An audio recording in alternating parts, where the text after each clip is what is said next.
Olá novamente a você, seja muito bem-vindo a mais um capítulo do nosso canal Porta Oculta. Estamos desenvolvendo um novo módulo falando sobre o hermetismo, e no episódio anterior conversamos um pouco sobre a figura de Hermès, né? Esse ser, esse grande iniciador. Traçamos algumas características que referenciam-se a esse ser Hermès, né? Assim como outras imagens, outras personificações que possuem certas similaridades, possuem o mesmo papel em culturas diferentes, né? Então, foi apresentado um pouquinho aqui sobre os próprios mitos, né? Os mitos que envolvem a história de Hermés, a história do Tote egípcio, né? E conversamos também sobre a figura marcante de Hermés o Trismegisto, considerado o grande fundador do hermetismo e das escolas da tradição hermética, né? Caso você perdeu esse capítulo, recomendo que ouça ele faz uma introdução a esse módulo que estamos desenvolvendo, né? Os próximos episódios a gente vai conversar um pouquinho sobre o próprio hermetismo, né? Sobre alguns textos herméticos. E o capítulo de hoje ele é firmado sobre os fundamentos do hermetismo. Então eu vou apresentar aqui para vocês um pouco do que envolve o meio hermético, né? Algumas definições e métodos de ensino, por assim dizer, que são algo muito importante para um estudo hermético, né? Então, vou trazer aqui realmente algumas definições bem breves sobre o próprio hermetismo, sobre algumas características pontuais do hermetismo e assim a gente pode aprofundar um pouquinho mais esse tema antes de entrar no ponto principal dessa atividade, né, que como fundamento principal que nós vamos estudar aqui realmente vão ser os princípios herméticos, né? São as 7 leis herméticas. Mas toda essa introdução de falar sobre Hermès, de falar sobre o hermetismo, ele realmente torna-se uma coisa muito importante para dar um embasamento melhor, para que a gente entenda melhor o que é o que são as próprias leis herméticas, né? De onde elas saíram e o que precede elas, né? Tudo isso são chaves que vão favorecendo a nossa compreensão das leis herméticas. E sempre quando abordamos esse tema, estamos falando sobre o hermetismo, sobre o próprio Hermès, nós já estamos de alguma forma trabalhando dentro de nós os princípios herméticos, né? São caminhos diferentes que vão fazendo aflorar em nós esse nível de compreensão mais sutil das coisas, né? Como os próprios fatores dessas 7 leis herméticas. E, bom, já pontuado aqui, já mencionado aqui, mas muito válido sempre relembrar, eu não estou me colocando aqui como um mestre hermético, como uma figura de proeminência ou de grande conhecimento sobre o tema, né? Longe disso, eu me coloco aqui única e exclusivamente como um discípulo, como um, um buscador, um interessado sobre esse tema, que tem por intenção dentro deste trabalho partilhar com aqueles que têm a mesma sintonia, né? Aqueles que têm a mesma busca, têm esses mesmos interesses. Pode ser que o que eu fale aqui acrescente alguma informação a mais dentro daquilo que você já sabe. Pode ser que você que está ouvindo tenha um conhecimento muito mais profundo do que o meu, mas é sempre válido falarmos sobre tais temas, né? Quando nós nos colocamos para falar sobre Hermés, a própria figura de Hermés ela se manifesta junto de nós, né? Porque afinal de contas estamos falando de um grande mestre, um grande iniciador, né, desse gênero humano, desse ciclo evolutivo que o ser humano representa. Então, tendo feito essas considerações iniciais e extremamente importantes, vamos começar a falar um pouquinho sobre esse tema, né? O capítulo de hoje é os fundamentos do hermetismo. Então nós vamos falar um pouquinho sobre essa tradição hermética mesmo, né? Uma tradição considerada secreta. Da gente é muito comum associar esses estudos herméticos com o próprio estudo da alquimia. Vamos traçar um pouquinho esses pontos de conexão, né? Nós vamos entender que a alquimia ela é um braço, né, dessa sabedoria troncal do próprio hermetismo, né?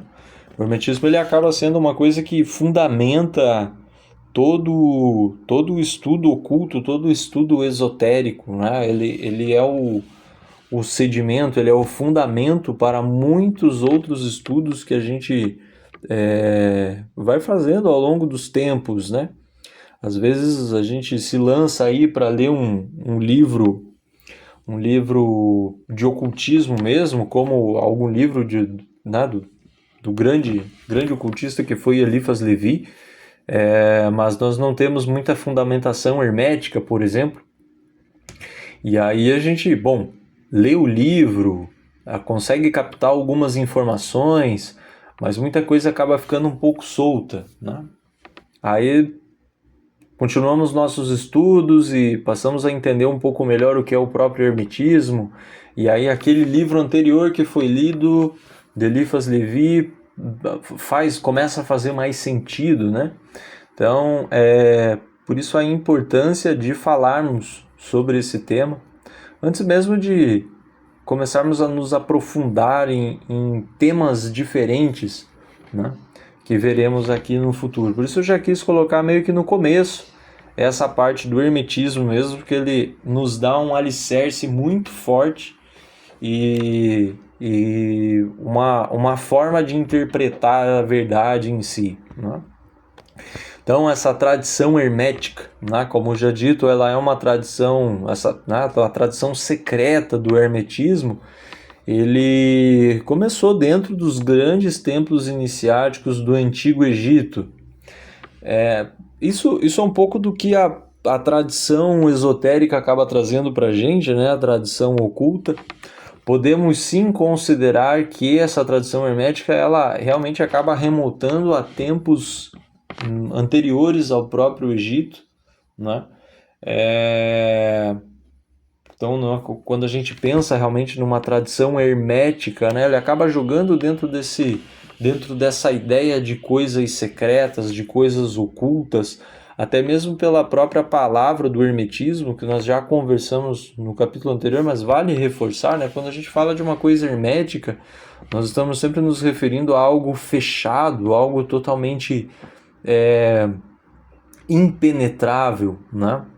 Então é uma bolha de um grande conhecimento, que seria o próprio conhecimento hermético, né?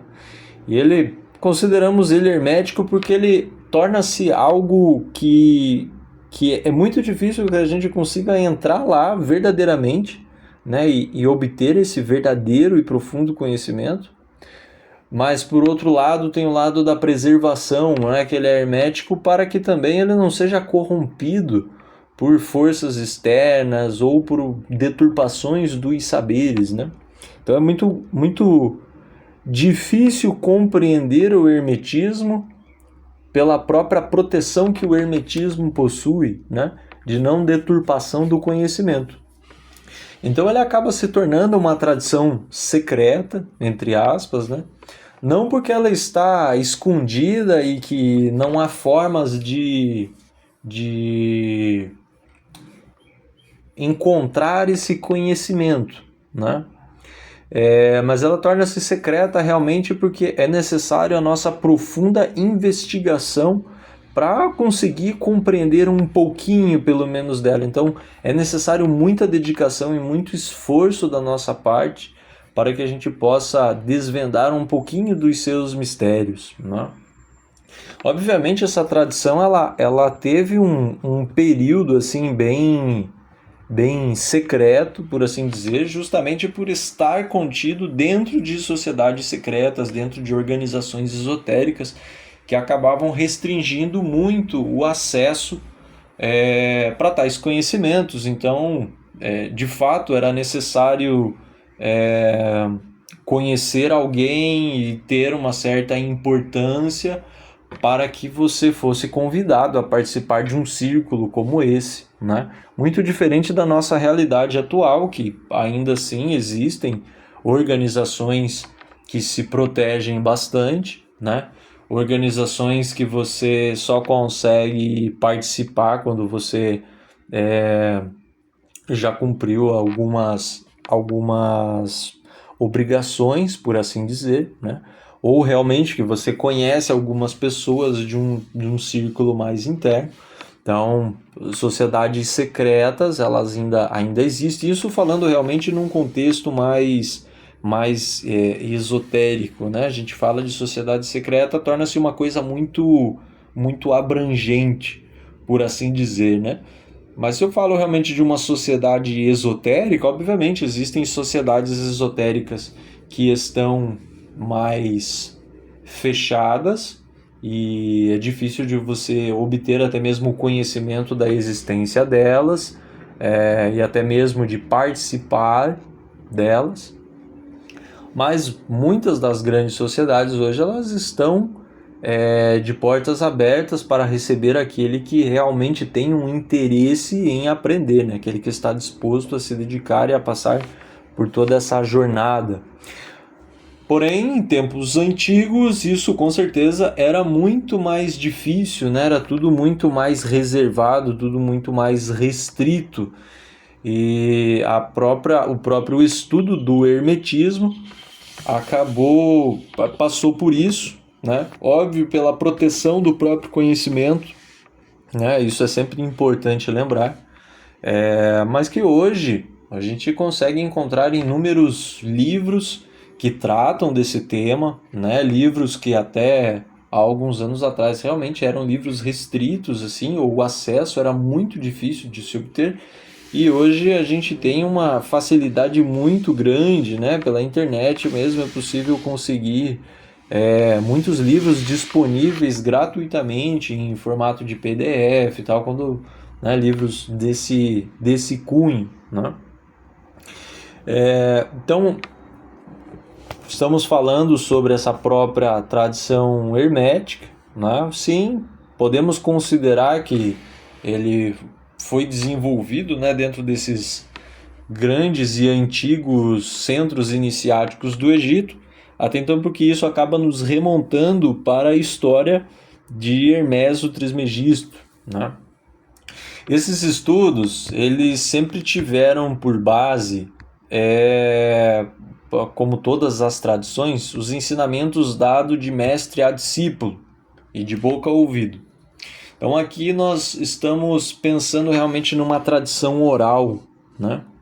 Por muitos e muitos anos, essa tradição do estudo hermético, ele sempre foi passado dessa forma, né? Então uma tradição oral, passada de mestre a discípulo, né?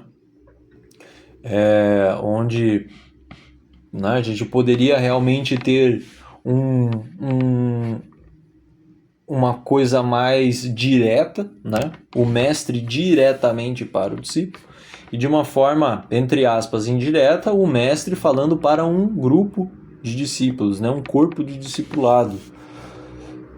E aqui a gente também começa a entrar daí até mesmo um termo, né, dentro do próprio estudo, dos estudos esotéricos, né, que a gente fala de boca a ouvido. Então, é um ensinamento transmitido diretamente de uma figura que já é mais graduado, já está há mais anos em contato, já obteve tais conhecimentos, né, de natureza mais sutil, e agora está partilhando dessas experiências para esses que estão buscando, né, para os neófitos, para aqueles que estão trilhando os passos iniciais, né?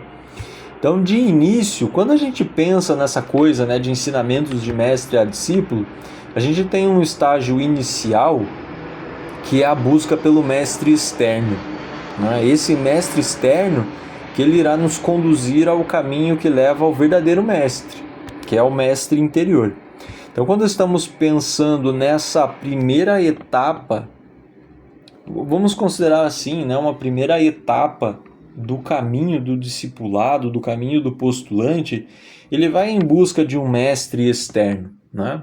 A figura que hoje a gente tem aqui, essa palavra mestre, ela aqui pro Ocidente, ela sofreu uma certa, né, ela de certa forma um pouco corrompida, porque a gente realmente coloca muitas das vezes em uma figura de um guru ou alguém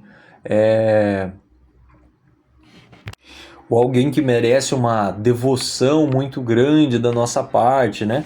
Mas aqui a gente pode também pensar, se a gente estiver falando realmente de um modelo de escola, digamos assim, né? Uma escola hermética, essa figura do mestre, ela vai ter um primeiro papel que quem vai se colocar nesse primeiro papel é o professor, é o instrutor, né? Então esse instrutor ele vai partilhar com os postulantes, com os alunos, o conhecimento que ele obteve de um outro instrutor, né? Então, de início, né, nós temos essa busca pelo mestre externo. Esse mestre externo, óbvio, a gente pode sim nos referirmos a um ser de elevada hierarquia, né? Aqui mesmo nós falamos sobre essa própria figura do Hermeso Trismegisto, então a gente pode colocar ele como esse verdadeiro mestre externo, né? Ou a própria figura do Hermes mesmo, Hermes grego, né? Nós estamos falando realmente de uma divindade.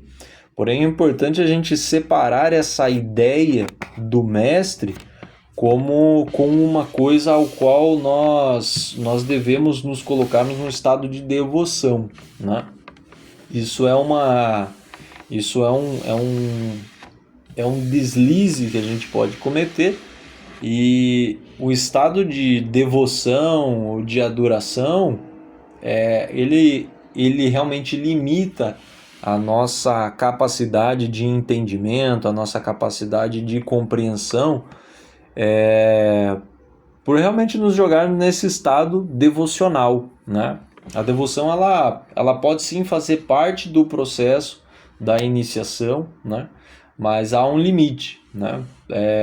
Porque senão realmente a gente começa a criar muitos dogmas dentro disso, a gente se coloca em um estado de benevolência e não contestação, e a iniciação ela requer a nossa constante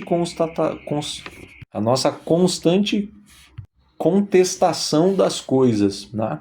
Contestar para que a gente possa absorver o conhecimento, para que a gente possa fazer as nossas próprias reflexões, né?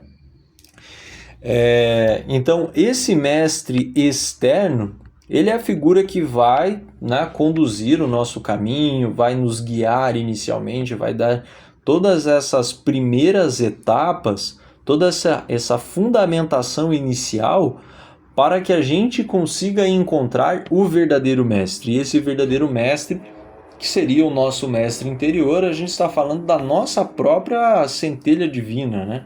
A nossa própria fagulha de Deus que vibra dentro de nós, né? Então, a gente vai ter no nosso caminho os nossos professores, os nossos instrutores, orientadores. Essa figura do instrutor, do orientador, ela pode até mesmo vir através de um livro, né? Por exemplo, eu citei aqui o Eliphas Levi, né? Que é uma figura proeminente dentro do meio dos estudos esotéricos. Eu posso ter o Eliphas Levi como uma figura de um instrutor que eu estou recebendo o conhecimento dele através dos livros deixados por ele, né? Certamente já não é mais um conhecimento transmitido de boca a ouvido, né? Mas é um conhecimento que eu estou recebendo dele, né? Por ele, através dos livros ao qual ele deixou, e ele está fazendo esse papel do, entre aspas, mestre externo, que vai me conduzir talvez a um outro mestre externo, né? Alguém de uma condição superior, quem sabe, né? Para que por fim eu possa realmente olhar para dentro de mim e encontrar essa centelha que existe dentro de mim, né? Que aí a gente pode utilizar diversas nomenclaturas diferentes para nos referirmos à mesma coisa. Eu posso falar que é a centelha de Deus que habita em mim, eu posso dizer que é o meu espírito, né? O meu eu superior. Então, são diversas nomenclaturas diferentes que vão estar se referindo à mesma coisa, né? A esse a essa parcela superior da qual eu represento, né? Afinal de contas, cada um de nós é uma pequena parcela do Deus manifestado que encontra-se na face da terra, né? Mas eu preciso primeiro buscar fora para depois buscar dentro, né? Então, o momento em que eu consigo encontrar finalmente esse mestre interior é o momento em que, por fim, eu vou receber o verdadeiro conhecimento, né? Que é o conhecimento que sai da boca do mestre interno aos meus ouvidos, né? Então, aí sim, esse momento aqui já é um momento assim de um grande estágio evolucional da nossa parte. Porque a partir do momento em que eu começo a ouvir o meu mestre conversando direto comigo, né, esse mestre interior, é o momento em que eu realmente vou passar a absorver o conhecimento do hermetismo, né? Porque essa fagulha, ela realmente é algo que tem acesso direto ao verdadeiro hermetismo, à verdadeira sabedoria, né? Essa tradição, a tradição iniciática real, né? E ele que é a figura capaz, que sou eu mesmo no caso, né? Que é a figura capaz de realmente me transmitir a verdade, né? Então existe todo um processo da iniciação, né? E que a minha busca dentro, né? A metade do caminho da minha busca na iniciação é realmente conseguir me conectar com esse meu eu interior, com esse meu mestre interno, né? Para que por fim eu possa começar a receber a verdadeira verdade, né? E aí eu até separei uma frase, né, um aforismo hermético que é: os lábios da sabedoria estão fechados, exceto aos ouvidos do entendimento. Então aqui nós temos, né, essa ideia dos lábios da sabedoria, né? Então os lábios da sabedoria eles encontram-se fechados, exceto aos ouvidos do entendimento. Então eu tenho uma primeira parte aqui que eu estou me referindo à verdade, né? A verdade ela está fechada, ela está dentro desse âmbito hermético para aqueles que não conseguem interpretar, não sabem ler nas entrelinhas, ou que realmente estão mergulhados dentro de uma maia, dentro de uma ilusão. Então, a esse indivíduo que vive dentro da ignorância essa não num sentido pejorativo da palavra, mas a ignorância realmente da falta do conhecimento, ele vai se deparar com tais estudos e não vai realmente absorver nada desse conhecimento, ou de fato não vai ter o menor interesse de aprofundar esse contato, né? Porque os seus ouvidos eles estão fechados, ele não tem entendimento, ele não tem o mínimo de vivência necessário para entrar em contato com esse tipo de informação. No momento em que a gente começa a buscar e começa a demonstrar o real interesse dentro do entendimento, eu já começo a abrir um pouquinho o meu campo, né? Eu começo, por isso eu falei, né, a importância da gente já vir falando de Hermès, já vir falando sobre o próprio hermetismo antes de falar das leis herméticas. Eu já estou me preparando, né, eu já estou começando a traçar alguns entendimentos dentro do meu ser para facilitar a minha compreensão à sabedoria. Então há todo um processo onde eu tenho que buscar, eu tenho que ler, eu tenho que me dedicar, eu tenho que me esforçar bastante para que eu comece a ter um pouquinho de entendimento e os meus ouvidos aos poucos vão se abrindo para que eu possa escutar essa verdade, né? Senão, eu vou ficar apenas consumindo conteúdo sem conseguir agregar alguma informação real para mim. Por isso eu sempre digo aqui, é muito importante que nós façamos reflexões sobre tudo o que é falado, né? Contestar as coisas. Então a gente precisa estar sempre dentro desse diálogo interno, que é o mais importante, né? Dentro desse diálogo interno, para que a gente possa começar a traçar alguns entendimentos, né? Então, continuando aqui, como essa tradição, eu vou pôr aqui um pouquinho do contexto histórico, tá? Como essa tradição passou séculos a ser transmitida de forma oral, se criou um equívoco em dizer que o hermetismo se fundamenta em Alexandria entre os séculos 2 e 3 depois de Cristo. Aqui a gente tem um ponto, né? Que se a gente pesquisar assim dentro de um contexto histórico, vão jogar essa figura de Hermès, o Trismegisto, que ele esteve na face da terra ali, Alexandria e tal, né? Mas o que acontece? Como já dito, essa tradição ela sempre foi oral por muitos e muitos séculos. Então, durante esse período em que a tradição hermética ela era passada oralmente dentro desses centros de iniciação, pouco ou nada foi escrito a respeito dela, né? Óbvio, há citações, há menções, há lendas que acabam sendo criadas em volta desse âmbito hermético, mas como não há nada físico, né,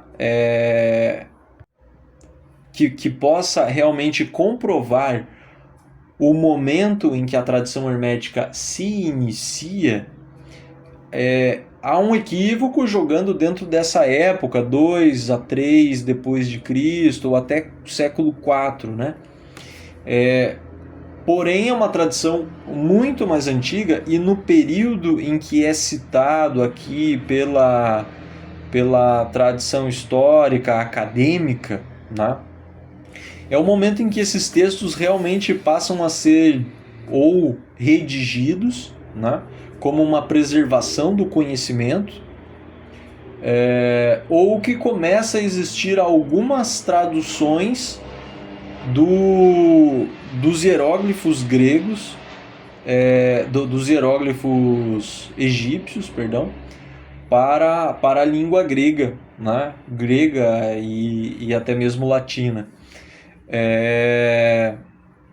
E aí começa a criar esse conceito um pouco errôneo, né? De jogar o início do hermetismo para já na nossa data, né? Já na nossa época, no século 2 e 3. Porém, nós vamos encontrar inúmeros registros que são da antiga Grécia que já se referenciam a esses estudos, né?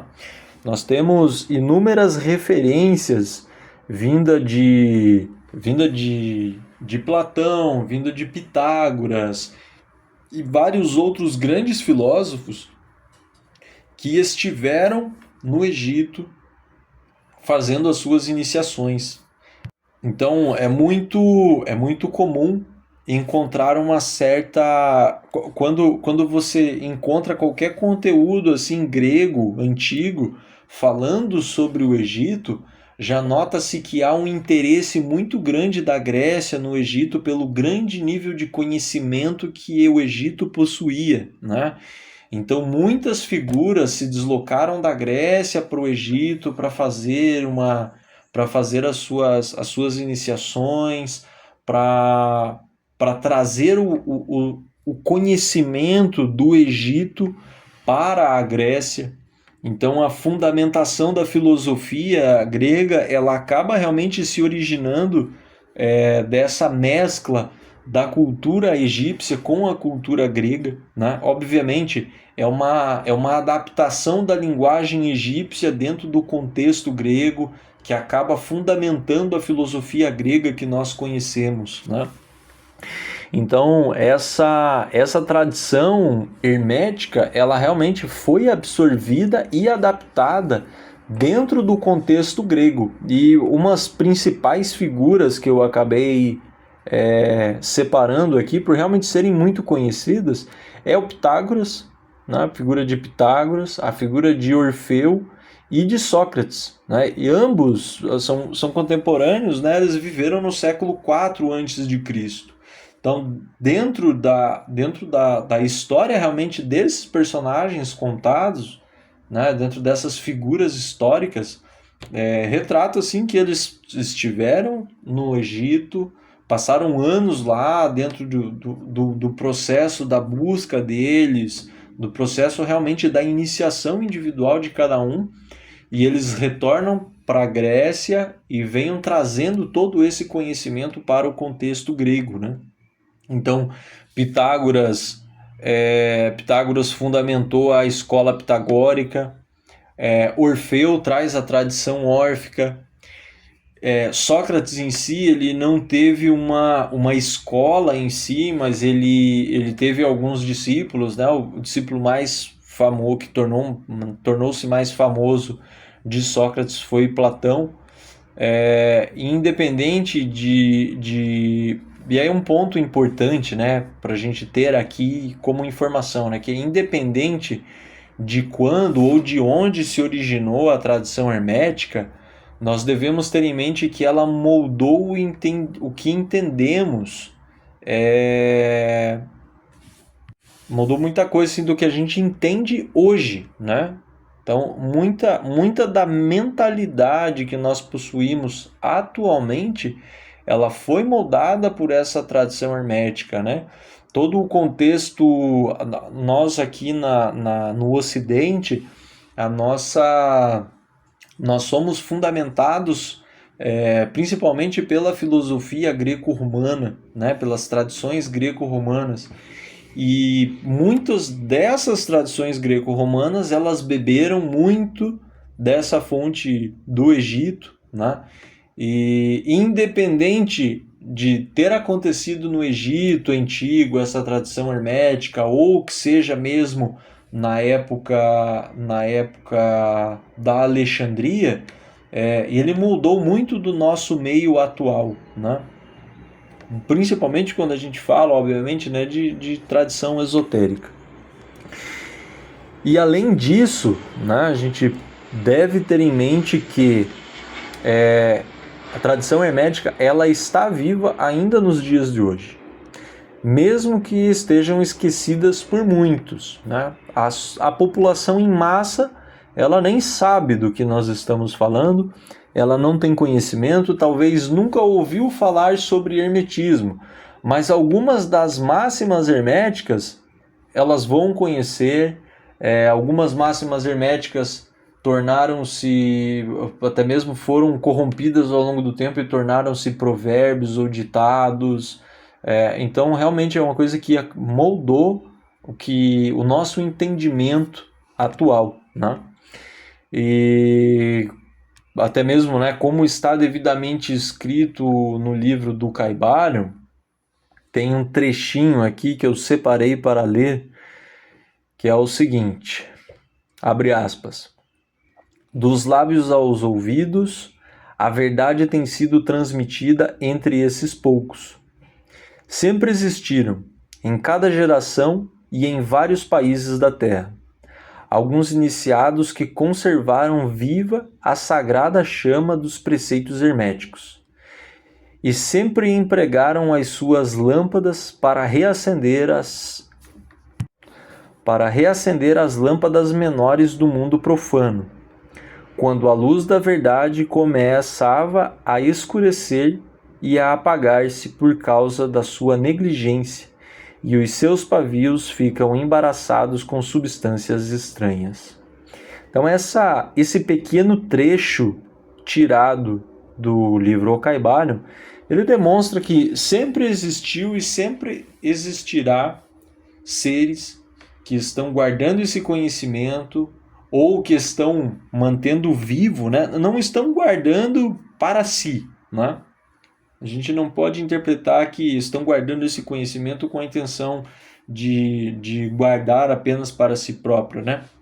Não, mas estão protegendo ele, estão mantendo essa chama viva, aguardando um momento em que essa chama possa ser distribuída para toda a humanidade, ou guardando essa chama e partilhando com poucos, né? Porque ela não pode apagar e ela realmente nunca vai apagar, né? Parte da intenção de promover essa atividade é porque eu sei que há pessoas que são interessadas, estão afins por esse tema, né? E partilhar um pouquinho dele, um pouquinho do que eu pude absorver através dos meus estudos, é uma forma de eu manter viva essa chama, né? De eu partilhar com cada um de vocês, para que realmente a humanidade não se esqueça do que é o hermetismo, do que são as tradições esotéricas, né? E como está escrito no próprio livro do Caibalion também, eu não me lembro exatamente a frase correta, mas lá diz que esses ensinamentos, o próprio livro, o Caibalion, ele vai ficar guardado, e o momento em que ele aparecer para você, caso você ainda não leu, é porque está no momento de que você o conheça, né? Quer dizer que você está na vibração para ter acesso a esse tipo de conteúdo, a esse tipo de conhecimento, né? Então, os livros, a tradição hermética, ela já pode ter passado pela nossa frente diversas vezes, e em momento algum a gente estava na vibração de se sintonizar com ela, mas no momento em que a gente estiver preparado, esse conhecimento ele vem até a gente, porque é o momento próprio, é o momento oportuno. Então, se você está ouvindo esse conteúdo, quer dizer que é o momento oportuno para que você o escute. Se você não conhecia o hermetismo, é o momento propício para que você conheça o hermetismo. Se você já conhece, é o momento de nós partilharmos, então, o pouquinho que a gente conhece sobre ele, né? Ou esse pouquinho que a gente conhece é praticamente nada perto do que realmente ele é. Então, continuando o meu roteiro aqui, sobre a frase o trecho que eu li, né? Nessa frase, uma coisa que podemos notar é que a tradição hermética nunca se apagou e não se apagará. Ainda que sua luz seja fraca, haverá seres que a manterão vivas, guardando o momento certo para devolver ao seio da humanidade. Assim como no mito de Prometeu, que rouba o fogo do Olimpo e distribuiu para a humanidade. Podemos considerar que de tempos em tempos um novo Prometeu surge para auxiliar o ser humano que se perdeu no caminho para a divindade. Aqui a gente tem um outro mito que, caso você não conheça, recomendo que leia pelo menos um resumo dele, né, que é o mito de Prometeu, que ele acaba retratando bastante sobre isso, né, sobre essa entrega do conhecimento para a humanidade. e seres como Hermes o Trismegistro e inúmeros outros, eles acabam fazendo esse papel de Prometeu, né? Eles vêm, eles se sacrificam, eles se doam, eles fazem tudo o que eles podem para trazer a verdadeira sabedoria para o ser humano. Vamos falar um pouquinho agora sobre os fundamentos herméticos. Aqui a gente fez uma apresentação, né, sobre a própria tradição, né, falando sobre o próprio hermetismo. Agora vamos falar um pouquinho sobre alguns fundamentos, alguns pontos comuns que envolvem o próprio hermetismo, né? É muito comum que no hermetismo seja falado sobre a alta magia, né? Então nós vemos essa figura do Hermes realmente como um grande mago, a própria alquimia acabou adotando muito do hermetismo, né? A alquimia realmente ela nasce do próprio hermetismo e ela parte, obviamente, tanto dos conceitos filosóficos herméticos, quanto indo para um lado prático realmente da magia, a busca pela pedra filosofal, pelo vitriol, né? Então a gente pega, né, esse conceito da alta magia realmente muito envolvente dentro desse contexto do hermetismo, né? A gente obviamente está falando dessa magia no sentido positivo dela, né? No sentido realmente da alta magia, né? Que é o sentido da grande magia interior, né? A magia para transformar a si mesmo. A gente pega, né, esse conceito da alta magia, nós estamos falando sim da magia em busca da nossa alta transformação, né? A alta magia não no conceito de alta magia e baixa magia, mas num conceito de uma magia pessoal, de uma magia interior, uma magia de transformação, né? De transformação pessoal. Então, por isso, esse conceito da alta magia, né? Essa tradição mágica do hermetismo, ela, né, como já dito, foi muito enfatizada dentro da alquimia, né? Os pilares alquímicos eles estão fundamentados no hermetismo, né? Essa magia ela foi considerada como, tanto dentro da alquimia quanto dentro dos próprios conceitos herméticos, né? A magia era considerada como uma forma de dominar e manipular os elementos da natureza, né? Então, os 4 elementos da natureza ou os próprios elementais da natureza, além da transformação de metais em ouro e prata. Então a gente começa aqui a trabalhar com conceitos, obviamente, sempre que vão se aprofundando cada vez mais, né? Então aqui tem sim esse conceito da magia como uma forma realmente de manipular, de ter o poder sobre os elementos da natureza, né? Tanto da natureza externa quanto da natureza interna, né?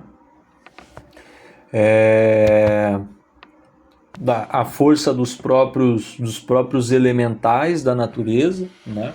Os elementais que a gente tem, os silfos, as ondinas, as salamandras e os gnomos.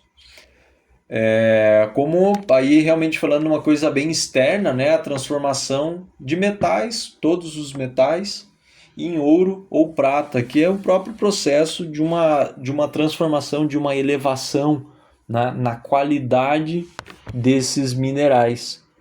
E muito além disso, né, que é apenas um simbolismo, né, a gente pode e deve realmente pensar nessa ideia da magia elementar, da magia de transformação de metais, como uma coisa simbólica, como uma referência hermética realmente, onde eu uso uma referência, eu uso uma analogia, eu uso uma fábula para transmitir conhecimentos, pois a verdadeira busca do alquimista ou o hermetista é aprender a dominar os 4 elementos que constituem a sua natureza humana, né? Então aqui nós temos tanto esse conceito dos elementos da natureza, né? Terra, água, fogo e ar, como com uma correspondência com os elementos que constituem a natureza humana, né? Que aí seriam os nossos corpos, os nossos quatro corpos básicos, né? Que é o meu corpo vital, o meu corpo físico, o meu corpo vital, o meu corpo emocional e o meu corpo mental. Então, analogamente, esses meus 4 corpos, que são os que constituem tanto a minha matéria física viva, né, quanto a minha personalidade, eles estão analogamente em correspondência com esses 4 elementais da natureza, né, que são os silfos, as ondinas, as salamandras e os gnomos, né? Então, eu posso pensar de fato, né, de uma forma mais lúdica, né, do mago que está a manipular a natureza, fazendo chover, fazendo terremotos, acendendo fogo sem nada, mas de uma forma mais prática, de uma forma mais real. Nós estamos falando sim da gente aprender a dominar o nosso corpo físico, a nossa vitalidade, o nosso emocional e o nosso mental, né? E a transformação do estado como um ser humano bruto em um ser humano aperfeiçoado, que aí é essa própria busca da pedra filosofal, né? A busca da transformação, né, do cobre em ouro, né, dos metais brutos em metais de valor, né, a prata e o ouro. Então, essa transformação, toda essa parte de transformação, de manipulação, quando sempre é retratado assim, falando dos elementos, de metais e tudo mais, é uma forma de exteriorizar algo de uma natureza interna, né?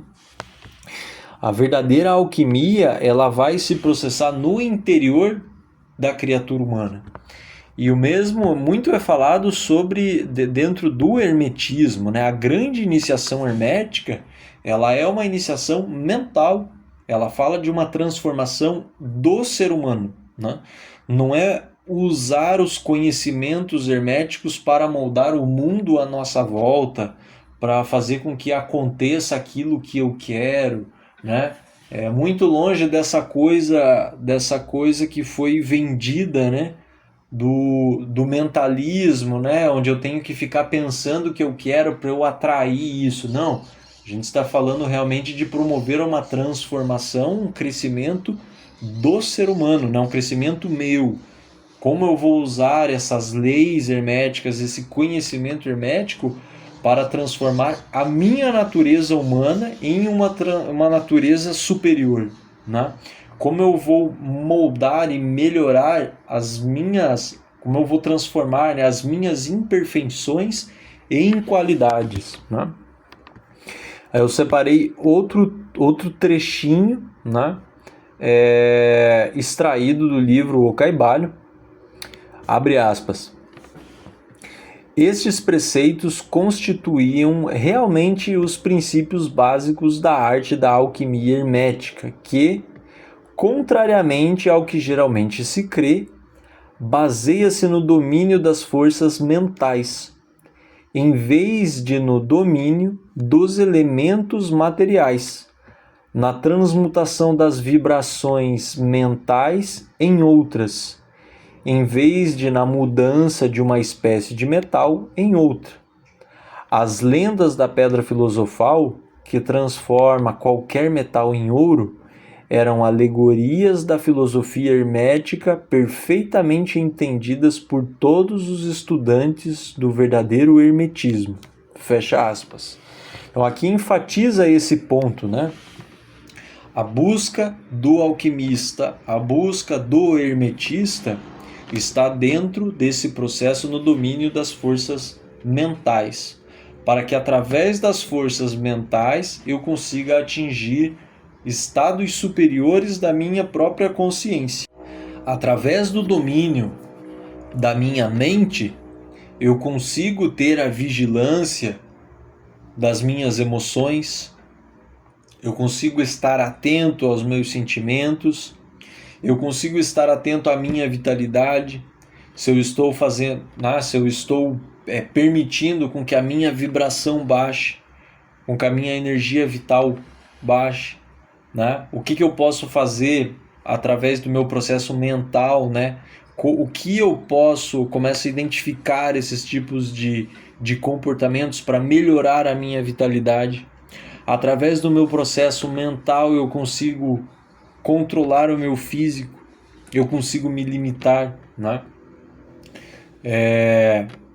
Então tudo isso está alicerçado, né, dentro desses fundamentos herméticos, posteriormente, né, esses fundamentos alquímicos, e sempre tratando dentro disso realmente, dentro de desenvolver esses potenciais da mente, para que a mente consiga ter não o domínio, mas que saiba administrar da melhor forma possível o emocional, o vital e o físico. E através da minha evolução, através da melhoria das minhas forças mentais, das minhas qualidades mentais, eu consigo vir subindo a potencialidade do meu mental. E isso vai me dando qualidades superiores, né? Então a grande busca dentro dos estudos herméticos, ela vai ser a transformação das nossas vibrações mentais. Pois segundo a própria lei hermética, tudo é mente, né? Então tudo que se processa na nossa vida, ela é fruto das nossas vibrações mentais. Então, como eu já citei, né, a coisa é muito mais profunda, muito mais complexa do que essa ideia do eu só preciso pensar que eu quero tal carro e eu vou conseguir ter tal carro. Não.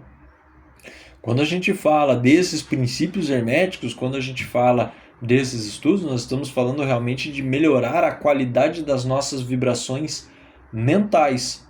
Então a gente tem que pensar o quê? Em qual estado está a minha frequência mental? Quais são os meus pensamentos? Qual é a qualidade dos meus pensamentos? Os meus pensamentos são pensamentos principalmente de qual natureza?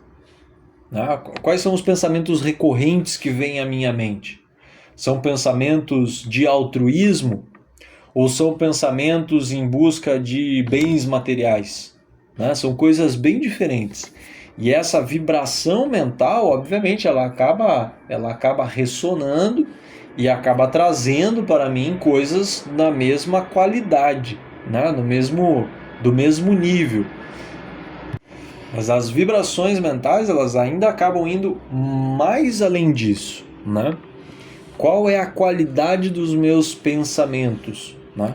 A realidade da vida que nós temos, ela é sim um reflexo da frequência mental que nós estamos tendo. Então os meus pensamentos, eles têm uma frequência, uma vibração mais elevada, mais superior, mais conectada a naturezas superiores ou a coisas mais mundanas, né?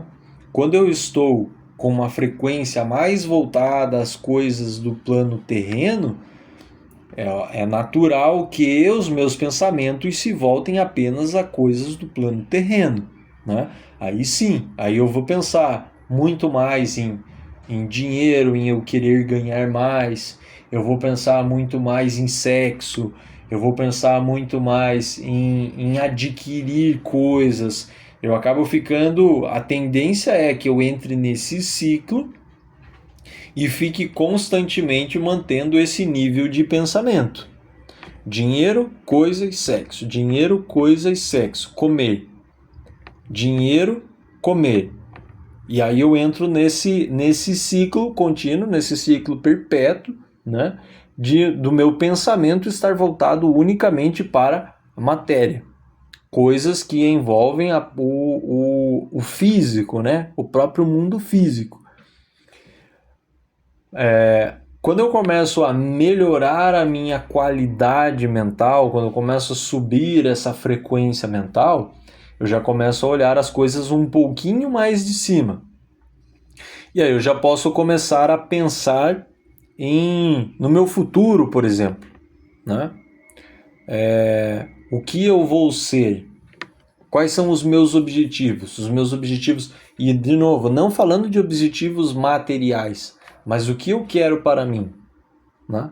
Aqui nós já começamos a falar um pouquinho sobre a busca por estudos de natureza superior, de natureza esotérica, né?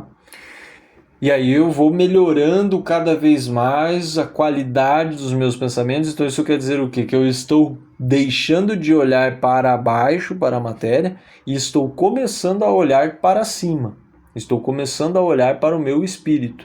Toda essa ponte, toda essa conexão, quem faz é a nossa personalidade, né? Então nós temos uma natureza trina, né? Que é o nosso corpo, alma e espírito.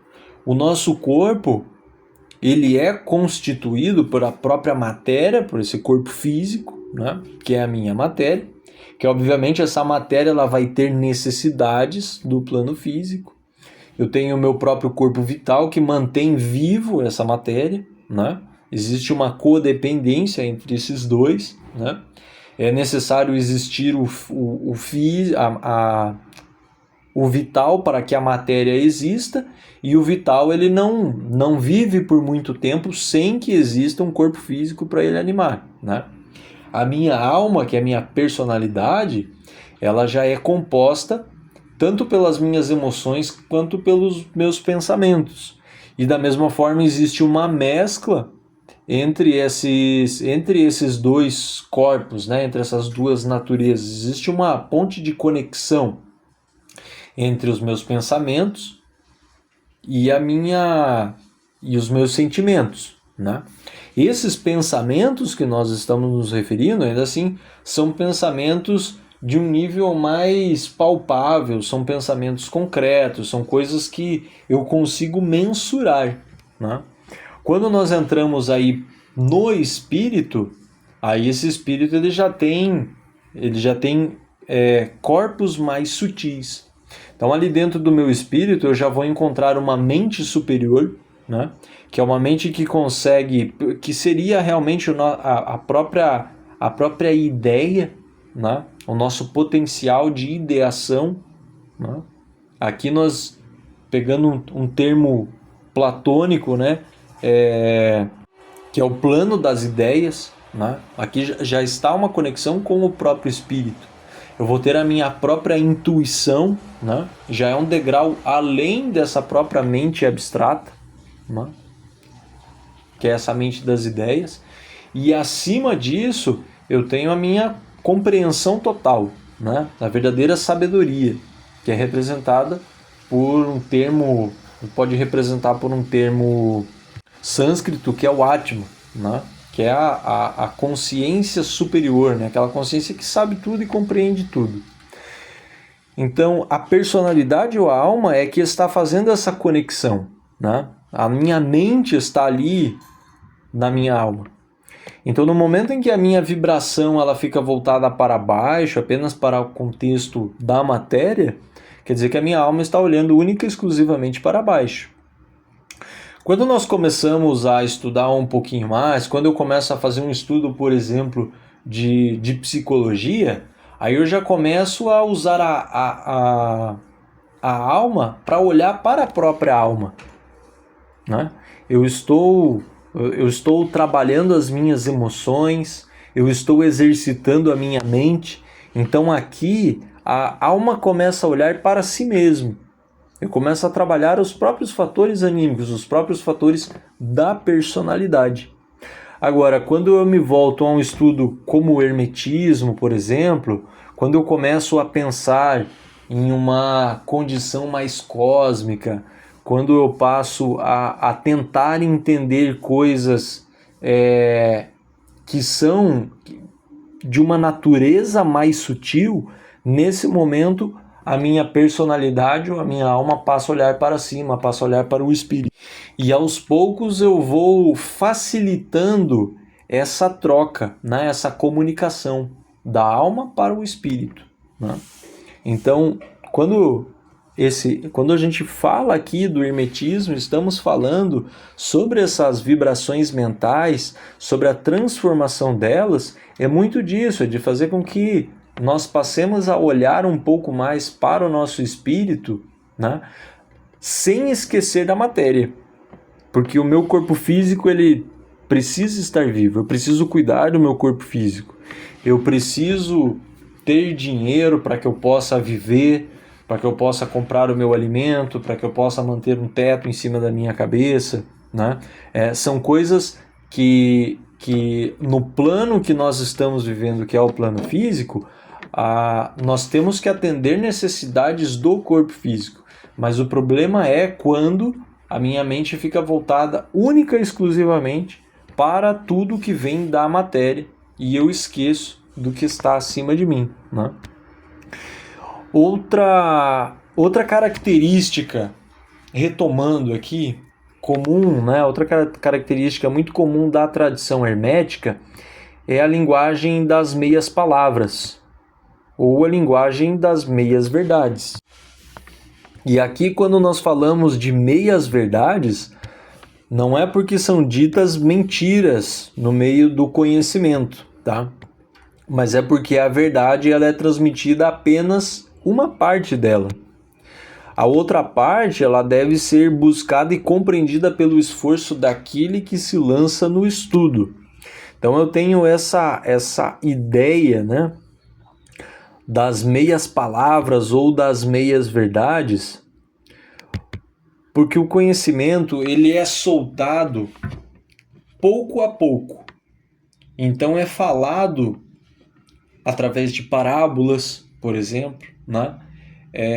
Ele é transmitido através de contos, né? Por exemplo, no capítulo anterior eu trouxe aqui um pouquinho do mito do nascimento de Hermés.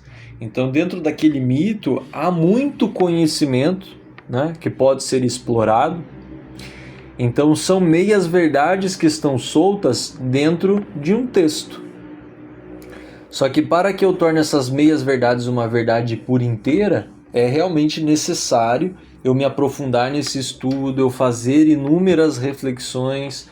Por isso eu sempre digo aqui, a gente precisa pensar, a gente precisa trabalhar o nosso mental, a gente precisa construir as verdades dentro de nós.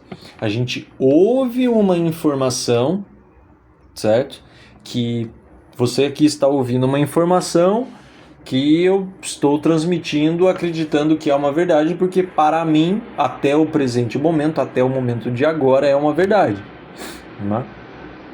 Mas não necessariamente o que eu estou falando vai ser uma verdade para você. Mas para que você chegue na conclusão se é uma verdade para você ou não, é necessário que você pense e reflita sobre, para que você veja se você concorda comigo ou não, né? Então, isso, óbvio, estou falando aqui de uma coisa que eu estou falando e que está repleto das minhas interpretações essas que podem estar certas ou não, né? Mas se eu pego um livro hermético, como o texto da Tábua de Esmeraldas, por exemplo, né, existem inúmeras meias-verdades soltas ali. O livro, ele teoricamente não tem mentira. Ele pode, obviamente, ter sofrido algumas corrupções devido ao tempo que ele foi escrito, devido a traduções, pode ter frases que foram traduzidas de uma forma errada, ou para melhorar o contexto, uma parte pode ter sido mudada para que fique algo mais compreensível para o leitor, só que isso acabou mudando o sentido original, né? Então, obviamente, tudo isso acaba construindo não uma mentira, mas acaba escondendo um pouquinho mais a verdade ali dentro.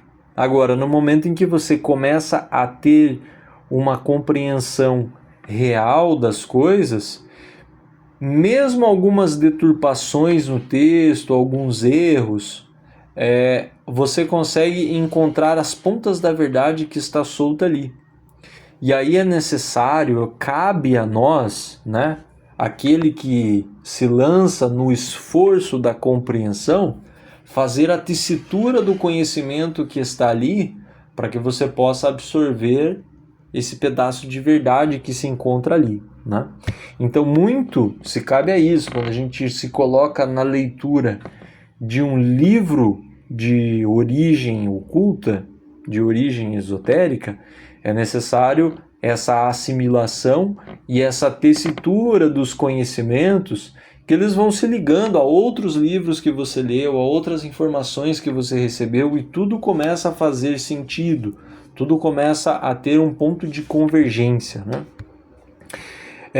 Tais ensinamentos, dentro da tradição hermética, como já dito, eles sempre foram transmitidos, né, de boca a ouvido, de mestre a discípulo. E são carregados de alegorias. Aqui mesmo já cabe essa própria parte das meias verdades, né? Então, mesmo com o conhecimento sendo transmitido de boca a ouvido, ele é passado através de meias verdades, né? De alegorias, de metáforas, de parábolas. E cabe àquele que está se iniciando, né? Cabe ao postulante, ao estudioso, ao discípulo, interpretá-las corretamente para assim acessar os mistérios. Então a interpretação, ela torna-se o ponto mais importante, né? Porque no momento em que eu começo a interpretar, que eu começo a pensar sobre, que eu realmente começo a construir a verdade dentro de mim, começo a exercitar o meu mental, né? Eu começo a exercitar esse mental, começo a fazer com que a minha personalidade, a minha alma comece a olhar mais para o meu espírito, e para que assim o espírito ou o mestre interior comece a me passar a grande verdade, né? Então, para que a gente comece a ter uma compreensão melhor de textos, de estudos herméticos, realmente uma ferramenta muito importante que a gente tem, uma ferramenta muito valiosa,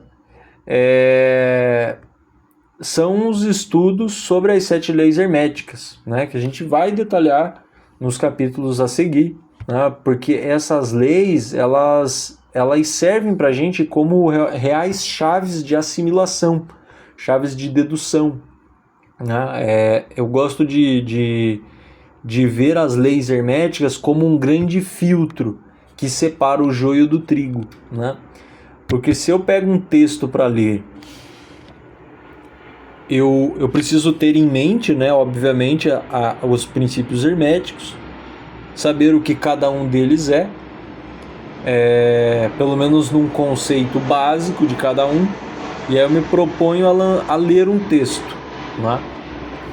Esse texto, se ele não está fundamentado dentro das leis herméticas, se ele não tem concordância com o que está escrito ali, eu já sei que esse texto ele não tem um fundamento esotérico para mim, ou ele tem um fundamento deturpado, né? Agora, eu estou lendo um texto e eu vou vendo assim que está caindo bem, está casando bem, está respeitando o que o hermetismo diz, o que as 7 leis herméticas diz, né? Não tem contrapontos contra as leis herméticas, ou não está falando coisa que vai contra o que esses 7 princípios me diz. Ali é um texto sólido, é um texto que tem uma fundamentação dentro da verdade, né? Então, por isso, um filtro que separa o joio do trigo, né? Abre aspas, os princípios da verdade são 7. Aquele que os conhece perfeitamente possui a chave mágica com a qual todas as portas do templo podem ser abertas completamente. Fecha aspas, o Kybalion. Então aqui nós temos os 7 princípios herméticos como 7 chaves mágicas que são capazes de abrir todas as portas do templo, né? Então, óbvio que nós estamos falando da compreensão completa e perfeita do que são os 7 princípios herméticos. Compreender perfeitamente eles, de fato, é uma coisa absurdamente complexa, né? Eu, no meu estado humano atual, não, para mim atualmente não é possível, mas mantenho o esforço para tentar cada vez mais compreender um pouquinho mais o que cada um representa, né? E quem sabe daqui a alguns milhares de anos, se possível, ter uma compreensão completa e absoluta do que são os 7 princípios herméticos. Como conclusão, vou traçar apenas reforçar alguns pontos, né? A gente já encerra esse capítulo. Dentro do hermetismo, né, a sua linguagem é a linguagem das meias palavras ou das meias verdades. Em sua origem, os ensinamentos eles eram transmitidos, né, de boca a ouvido. Posteriormente foram escritos livros e tal, para preservar o conteúdo, para que não se perdesse, né, não fosse esquecido e fosse evitasse também a corrupção do conhecimento, né? A busca se consiste em encontrar o mestre interior, né? Sempre a busca é uma busca interna, né? Olhar para dentro sempre, para assim a gente ouvir a grande verdade, certo? Um tema que acaba envolvendo o hermetismo é a própria alquimia, e quando se fala de alquimia, muito se fala sempre do símbolo da pedra filosofal, né? Que é a transformação do ser humano em um deus, né? Assim como o Hermès, que é o patrono do hermetismo e da iniciação. Então a pedra filosofal, aquela busca de transformar metal bruto em ouro, né? Então é a busca de